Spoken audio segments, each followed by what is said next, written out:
Alright guys, I am back with my review of this week's TNA Impact Wrestling for February 13th, 2014. And the show starts off with Dixie Carter, Spud, EC3, Magnus. And they get some heat from the crowd. The Magnus says that he's up here and MVP is down here. And he's not going to sell out to him. So MVP comes out with Samoa Joe. He says a lockdown, it's going to be Joe versus Magnus. And Gunner comes out. And he says he's going to give Magnus a week. And then he's going to cash in his briefcase. And Dixie Carter says that he may not have the briefcase because tonight he's facing EC3 for it. And MVP calls EC3 C3PO, which was pretty funny. And he says, well, if that's the way you want to play it, how about tonight we'll make it a ladder match. We'll put EC3's briefcase for the tag team titles on the line. And both briefcases will be up in the air and it'll be winner takes all. And Dixie Carter agrees with this. So it's Gunner versus EC3 in the ladder match for the briefcases. And of course Magnus gets involved, and Storm runs out to get Gunner's back, and MVP makes it a tag team ladder match for the briefcases. So they continue the match. At one point Magnus and EC3 start arguing. They both try to climb the ladder. They start pulling each other down, and then they push each other, but it gets broken up by Storm and Gunner. So Gunner hits a flying headbutt on EC3. He climbs the ladder, grabs the briefcases, and as he's trying to unhook the briefcases, and you see a lot of wrestlers do that, they'll grab the title and then kind of just fall off the ladder, or they'll hang on to it and then unhook it and then fall to the ground. Gunner, I guess, was trying to do this, so he jumps off the ladder before it's unhooked, but the whole structure just comes down with him, like the chain or whatever. And I can't remember that ever happening before, so the finish was kind of botched here, the way he just brought the whole damn thing down with him. But, I mean, who cares? The match was just okay anyways. It wasn't anything great. And then we see Mr. Anderson talking about the casket match with Bully Ray, and he says tonight's match is about family, his family. We see Rockstar Spud separating the dressing room with a big yellow line. And MVP and Dixie both own 50% of the company, apparently. And it's something we've seen in sitcoms about 1,000 times, where they draw a line to separate the room and shenanigans ensue. So Bromans show up because they're upset that Gunner and Storm now have the briefcase to cash in for a tag team title shot, and they want to find out what the hell's going on because apparently they had an agreement with EC3 to not cash that in for a very long time. And MVP shows up and says that they're here to wrestle, and he puts them in a match against the Wolves and a mystery partner. It's the Wolves and Samoa Joe versus the Bromans with Zima Ion, and it was pretty cool. As a Ring of Honor fan, I thought it was cool to see Joe out there with the Wolves, but the match itself was just okay. Wasn't anything special, wasn't great by any means. The Wolves dive onto the Bromans, and Joe chokes out Zima Ion for the win. That was pretty much it. My main problem with this is, how are they going to book the American Wolves going forward? I mean, what long-term plans can they possibly have for these guys when you only have 4 teams? The Bromans are the tag team champions, and the Wolves face them here, and you got Bad Influence and Storm and Gunner. That's it. So the positives are, for TNA, are you got a team like the Wolves, a very experienced tag team. They've wrestled all over the world, and they're so good they could possibly help your other teams like the Bromans improve. But who wants to see that shit? Who wants to see the American Wolves versus the Bromans? I mean, let's be honest here. Robbie E is a singles wrestler. Everybody shit on his matches. And I like Robbie E and Jesse, but that's the truth. Everybody shit on their matches. Both of them. They're 2 mediocre wrestlers. Would you bring in the Road Warriors to feud with the Bromans?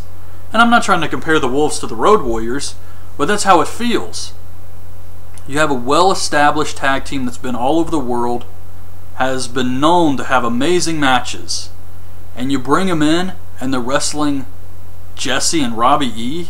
It just seems like a waste of the Wolves to me. And they could have an amazing feud with Bad Influence down the line, And then you got Storm and Gunner, but they're also baby faces, so it wouldn't make sense for the Wolves to face them. So you really got two teams. And the Bromans, even being in there with the American Wolves, these guys are not going to improve. Like I said, they're just mediocre wrestlers. MVP, Dixie, and Spud are in the dressing room, and Velvet Sky comes in, and she asks Dixie to cancel this match against Chris Sabin. And Dixie says no, she's going to have to face Sabin. And she says that she wishes MVP was a wrestler so she could have someone put him through a table. And Spud says that if MVP was wrestling, he would be the one to take him out. So MVP tells him to get his ring gear, and they're going to have their match next. Then Abyss comes out, and he's talking about how Eric Young screwed him up and all of this stuff. And Eric Young comes out, and Abyss takes his hood off. He's not wearing the mask anymore, so he's dressed like Abyss, but it looks like Joseph Park. And he talks for a very long time. And he basically says, I need to go away for a while to fix your mistake. And I'm going to find someone who truly understands me, and I'm going to fix this. I assume he's talking about James Mitchell, which would be awesome. And that's the only person I can think of, so hopefully he'll come back with James Mitchell and he'll be Abyss and they can move past this. But they did show a cool video package for the Eric Young Abyss, not even a feud, whatever the hell it was, / Joseph Park crap, and the Monsters Ball match. And the video package was really well done, and it makes it look like a serious storyline, but this has always been a joke storyline. The whole Eric Young teaming with Joseph Park thing, and then trying to get him to turn back into Abyss, it's always been treated as a joke. So now that it's like actually coming to an end, they're finally going to take it seriously. Samuel Shaw is talking to Christy Hemme backstage, or outside the building. He's helping her put her luggage away or something, and he says he agrees they need to be professional, and he shakes her hand, and then when he turns his back to her, he smells his hand.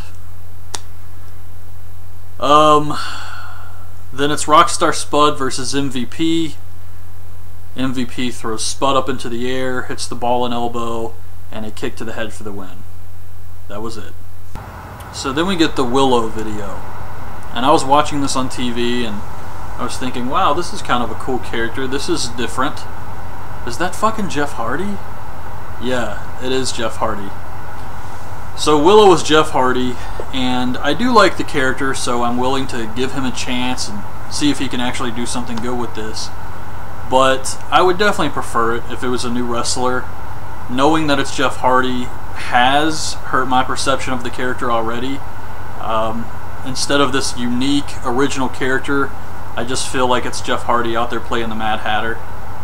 And I'm sure he brought this to TNA and they were like, yeah, that sounds cool, go for it. But we'll see what happens with this one. Bobby Roode is going off on Dixie Carter backstage. He's still pissed off about his title shot. And she says he lost to Joe, there's nothing she can do about it. And he just tells her that she doesn't want him as an enemy. Then it's Chris Sabin versus Velvet Sky. And Velvet Sky has been on this emotional roller coaster.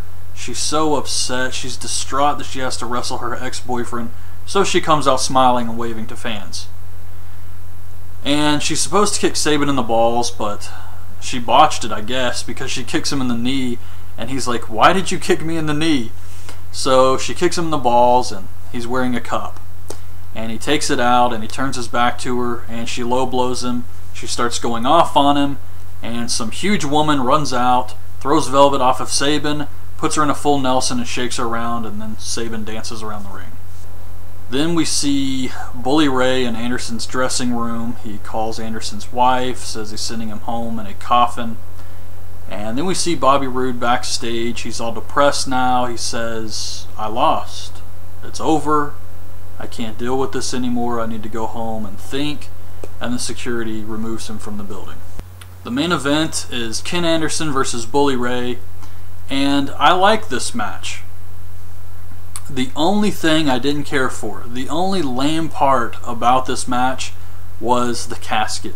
It did not need to be a casket match. That's the only thing that really hurt this, was every time they tried to do something with the casket, it looked really silly. But everything else was cool. Anderson charges Bully Ray with a chair. And normally if the wrestler knows the chair is going into their face, they'll turn it around to the wrong side so that the soft part, or at least the level part, hits them in the face, instead of the hard edges that go around the bottom of the chair. And Bully Ray kicks it into Anderson's face, and he had the hard edges pointing towards him, so it bust his eye open. And it looked really nasty. And at one point, Bully actually rubs the blood onto his own face, which was disgusting. But this was good. Bully Ray powerbombs Anderson through a table, and then Anderson hits the mic check into the casket for the win. Then Dixie Carter is talking to MVP backstage. They're arguing about who's going to control TNA, and that was the end of the show. I have to say, though, that I think Dixie Carter has been doing a great job with her role. She's not the best actor in the world, but she's been doing pretty good, I've thought, these past few weeks. I think she's been doing good. And MVP has been awesome. His mic work has been spot on. So overall, I thought this was a decent show. It was average. The problem I had with this show, first of all, let me tell you the positives about this show. They gave us matches here that I did not expect. Whenever they would announce a match, I really expected them to say next week. But they did it on this show. They had the match with the Wolves and Samoa Joe versus the Bromans. MVP versus Rockstar Spud. I did not expect to see MVP wrestle this soon. And the problem with that is the matches were not good. So they did give us some surprise matches here that I did not expect, but the matches didn't really deliver. So I have to say this was just an average show. It was okay. But that's my review. Hope you guys liked the video. Leave your thoughts on the show in the comments, and thanks for watching. Bye.